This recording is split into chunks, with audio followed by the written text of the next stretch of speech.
Jemaat Tuhan yang di gereja ataupun yang online di rumah, selamat pagi, selamat hari Minggu, Hak Pesak Samek, Happy Passover, selamat Paskah. Saya menyambut baik ya Ibu Bapak Saudara, tema khotbah pada hari Paskah di gereja ini yaitu Dia yang Hidup. Saya memilih dan mengambil subtema untuk khotbah pagi ini yaitu bukti kebangkitan Kristus dalam hidup kita. Saya dasarkan kepada nas yang lebih luas yaitu di dalam surat 1 Korintus 15 ayat 12 sampai dengan 14. Mari kita berdoa.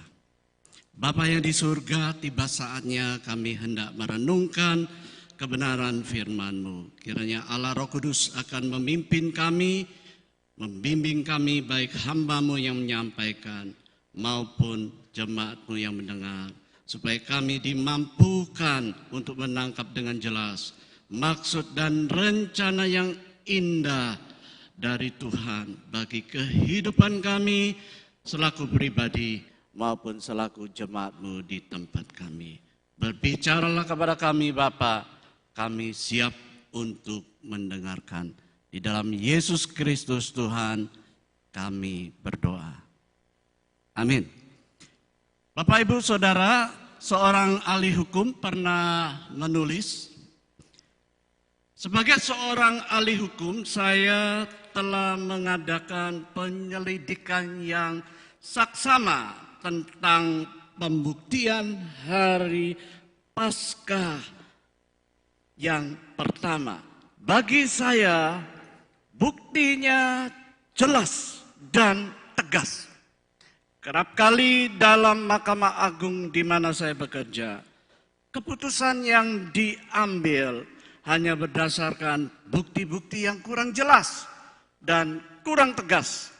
Tetapi pembuktian tentang kebangkitan Kristus memiliki sifat yang jujur, dan sebagai ahli hukum saya menerima dengan hati yang bulat pengakuan ini sebagai pengakuan kesaksian orang-orang jujur yang telah sanggup membuktikannya.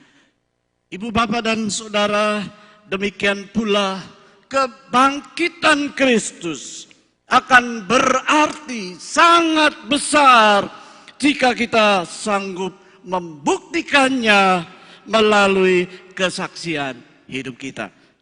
Nah, apakah bukti kebangkitan Kristus dalam hidup kita? Kesaksian Injil sedikitnya memberikan 4 bukti. Yang pertama, liang kubur yang kosong menyaksikan bahwa Kristus hidup di dalam kita.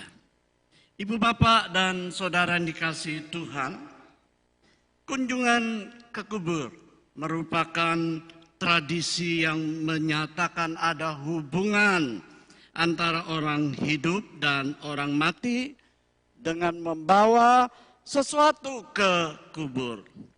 Kalau yang mati dulu suka makan biapong, ada yang membawa biapong sambil berucap, ini biapong kesukaanmu. Demikian pula Bapak Ibu Saudara yang terjadi dengan murid-murid Yesus. Mereka tidak membawa biapong, tapi membawa rempah-rempah. Di dalam nas kita, di dalam Injil Lukas 24 ini dikatakan, pagi-pagi benar, pada hari pertama, Maria Magdalena, Maria Yakobus, Yohana, Salomo, dan beberapa wanita lain pergi ke kubur dengan membawa rempah-rempah. Menurut kebiasaan pada hari ketiga, kubur Yahudi yang berbentuk liang atau goa yang pintu luarnya ditutup dengan batu besar lalu disegel ini akan dibuka untuk melakukan tradisi merawat jenazah dengan memberi rempah-rempah dan minyak seperti kisah Lazarus di dalam Yohanes pasal yang ke-11. Namun setibanya di sana, Bapak Ibu Saudara, ternyata kuburan itu sudah kosong. Mereka mendapati batu sudah terguling dari kubur itu dan setelah masuk mereka tidak menemukan mayat Yesus. Saudara-saudara, liang kubur yang kosong membuktikan bahwa Yesus benar-benar sudah bangkit. Demikian pula Bapak Ibu Saudara, jika kita percaya akan kebangkitan Kristus, maka kita juga harus membuktikan Kristus hidup, Kristus bekerja dan berkarya dalam hidup kita. Ironisnya Bapak Ibu Saudara, banyak orang Kristen yang tidak sadar membuat liang-liang kubur bagi Yesus di dalam hati dan bahkan hidup mereka.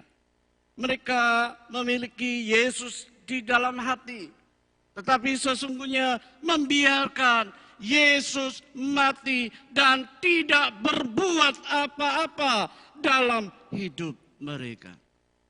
Akan tetapi pagi ini Bapak Ibu Saudara, janganlah membatasi kegiatan Yesus di dalam hidup kita. Ingatlah, liang kubur yang kosong telah menjadi bukti dari kebangkitan Kristus. Nah, karena itu hendaklah hidup kita juga membuktikan bahwa Kristus telah bangkit, dan hendaklah hidup kita juga menyaksikan bahwa Kristus Tuhan kita yang kita percayai dan kita layani tidak mati, melainkan hidup. Yang kedua, Bapak Ibu Saudara yang dikasihi Tuhan, kain kapan yang tergeletak menyaksikan bahwa Kristus yang hidup telah melepaskan kita dari dosa dan kematian kekal. Di dalam Injil yang lain, dalam Yohanes 20 ayat 1 sampai dengan 10. Dikatakan pada hari yang sama datanglah juga Petrus dan murid yang lain ke kubur Yesus. Tetapi setelah murid yang lain itu menjenguk ke dalam, ia melihat kain kapan tergeletak tanpa tersentuh ataupun dilipat atau diatur oleh seorang makhluk biasa. Akan tetapi seperti kepompong yang dibuang, demikian pula Bapak Ibu Saudara, kain kapan yang ditinggalkan Yesus tidak diragukan menjadi bukti yang nyata dari kebangkitannya. Apakah yang disaksikan para perempuan dan Petrus? Jawabnya adalah kehidupan itu sendiri. Setiap melihat Yesus, kita sesungguhnya melihat kehidupan. Dan setiap kali melihat percikan kehidupan, kita sesungguhnya juga menyaksikan Kristus. Itulah makna kebangkitan, dari mati menjadi hidup. Kematian telah mati karena Yesus hidup. Kematian juga saudara-saudara telah mati karena Yesus telah menang terhadap dosa dan kematian kekal. Begitu pula Bapak Ibu Saudara, jika kita percaya akan kebangkitan Kristus, maka janganlah kita membiarkan dosa membelenggu kehidupan kita lagi. Di dalam Galatia pasal yang kelima ayat yang pertama berbunyi, supaya kita sungguh-sungguh merdeka. Kristus telah memerdekakan kita. Karena itu, berdirilah teguh dan jangan mau lagi dikenakan kuk perhambaan. Yang ketiga, Bapak Ibu Saudara, penampakan diri Yesus menyaksikan bahwa Kristus yang hidup memampukan kita untuk menjadi saksi-saksinya. Alkitab, Bapak Ibu Saudara, mencatat ada 11 kejadian tersendiri mengenai penampakan diri Yesus ini. Pertama-tama ia menampakkan diri kepada Maria Magdalena. Kemudian kepada wanita-wanita yang kembali dari kuburan. Lalu kepada Petrus, kepada 2 orang murid dalam perjalanan ke Emmaus. Kepada 10 orang yang berkumpul di ruang atas. Kepada 11 murid termasuk Thomas. Kepada lebih dari 500 orang di pegunungan, kepada Yakobus, kepada beberapa murid termasuk Petrus, Thomas, Nathanael, Yakobus, dan Yohanes di tepi danau Tiberias, kepada orang banyak di Bukit Zaitun sebelum kenaikannya ke surga, dan akhirnya kepada Paulus tatkala dalam perjalanannya ke Damsyik. Nah, oleh karena itu, ibu bapak dan saudara yang berbahagia, tidak diragukan lagi bahwa Kristus memang benar-benar bangkit. Mari mendeklarasikan kebangkitannya, sebab ada kemenangan yang bergaung dan terus-menerus semakin besar dari kebangkitan Kristus. Sama seperti para perempuan dan Petrus yang menjadi saksi pertama kebangkitannya. Mari ibu bapak dan saudara, kita juga mensebar siarkan kebangkitan dan kemenangan Tuhan Yesus Kristus. Ceritakanlah kepada mereka bahwa Kristus telah bangkit. Ia telah mengalahkan maut. Dan ceritakanlah kepada mereka bahwa Kristus hidup. Ia ingin memberikan kehidupan kekal kepada barang siapa yang percaya. Bukti yang keempat yang terakhir, Bapak Ibu Saudara. Perubahan hidup murid-murid menyaksikan bahwa Kristus yang hidup juga berkuasa untuk mengubahkan kehidupan kita. Bapak Ibu Saudara, dari antara murid Yesus, sedikitnya saya ingin mengetengahkan pagi ini ada 2 orang yang sangat menonjol perubahannya, yaitu Simon Petrus dan Yakobus.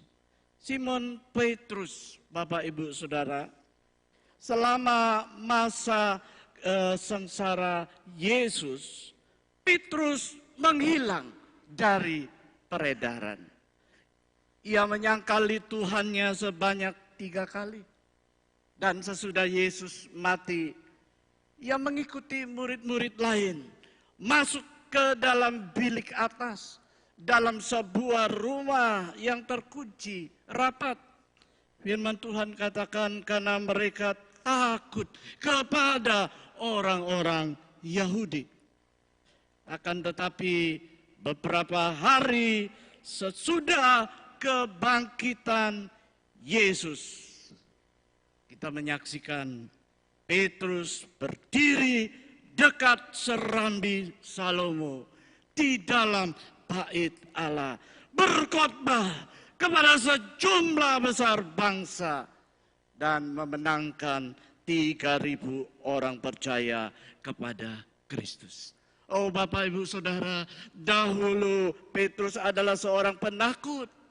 Dahulu Petrus adalah seorang pengecut, tapi sekarang kita melihat ia adalah seorang pemberani, seorang pengkhotbah yang berapi-api. Bukankah ini suatu perubahan yang besar? Hanya Yesus yang sanggup mengerjakannya. Yang kedua, Bapak Ibu Saudara, Yakobus. Ia adalah salah satu di antara saudara-saudara Yesus yang di dalam Injil digambarkan sebagai saudara yang tidak percaya akan Dia.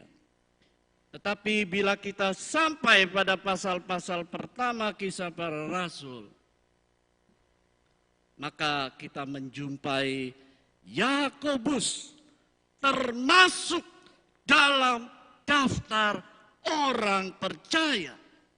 Bahkan di dalam 1 Korintus 15 ayat 7, Paulus menyebutkan bahwa Yakobus termasuk di antara saksi-saksi kebangkitan Kristus. Tahukah saudara mengapa? Jawabnya hanya satu. Karena Kristus. Dan terjadi perubahan yang besar di dalam kehidupannya.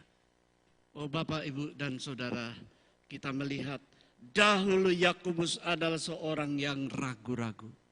Tetapi sekarang telah menjadi orang percaya. Kalau bukan Yesus, tidak ada orang lain yang sanggup mengubahnya. Ibu, Bapak, dan Saudara yang berbahagia, jika Yesus telah sanggup mengubahkan kehidupan seorang Petrus, dan Yesus sanggup mengubahkan hidup Yakobus, maka saya percaya pada hari ini Yesus juga sanggup untuk mengubahkan hidup saudara dan saya.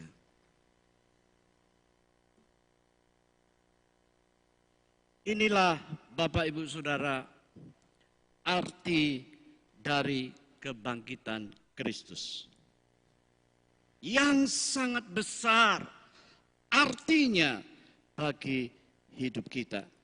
Di dalam 1 Korintus 15 ayat yang ke-13 dan yang ke-14 dikatakan.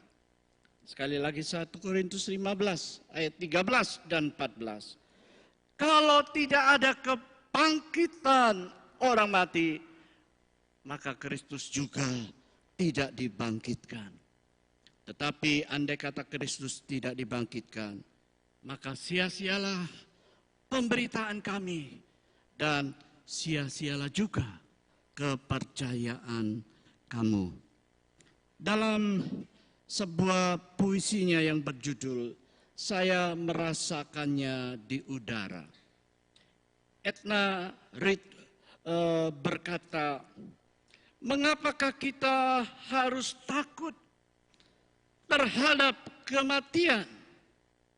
Hal itu hanyalah sebuah pintu terbuka yang di dalamnya terdapat kasih dan damai dan sukacita untuk selama-lamanya.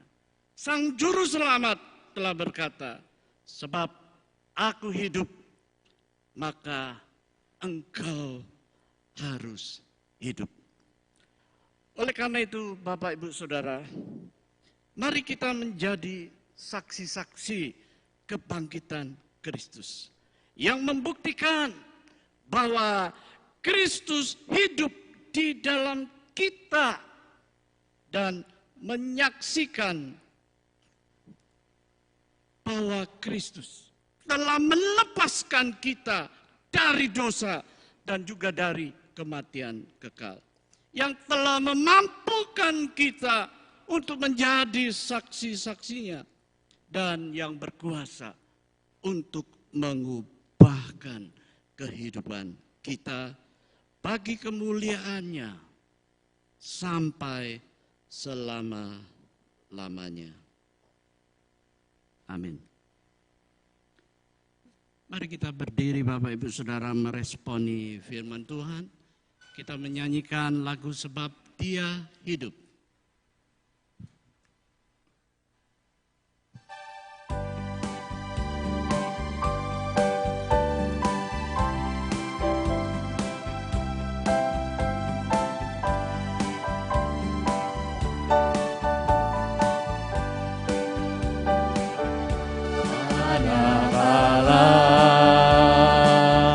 Yesus namanya menyembuhkan, menyucikan,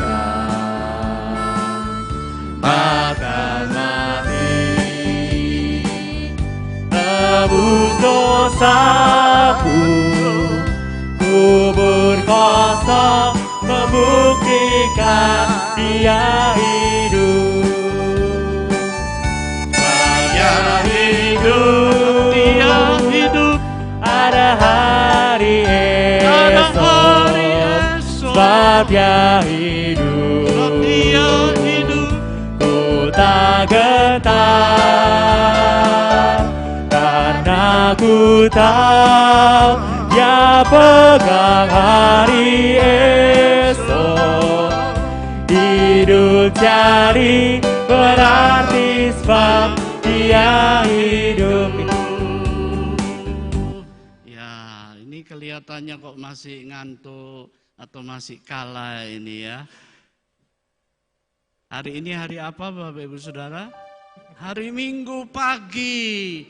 Apa yang terjadi di kayu salib, di kuburan? Yesus Tuhan kita bangkit. Dia tidak mati, tetapi Dia hidup. Kalau ada hidup, ada pengharapan, ada sukacita, ada kemenangan. Amin. Ya, mari kita menyanyi dengan lebih semangat lagi ya. Bisa salaman kiri kanan ya, selamat Paskah ya. Yang bisa bahasa Ibrani seperti Pak Tony bisa hak Pesak Samek. Happy Passover gitu. Pak David selamat Paskah. Ya. Semangat ya, mari. Ya. Ibu-ibu lebih dulu, Anita lebih dulu. Adakala Yesus namanya menyembuhkan, menyucikan, bahkan mati, tebus dosaku, kubur kosong. Sekarang bapak-bapak, membuktikan Dia hidup. kaum pria saja. Sebab Dia hidup, ada hari esok. Sebab Dia hidup, ku tak gentar, karena ku tahu Dia pegang hari esok. Hidup jadi berarti Sama-sama ya. sebab Sebab Dia Dia hidup. hidup. Bersama-sama.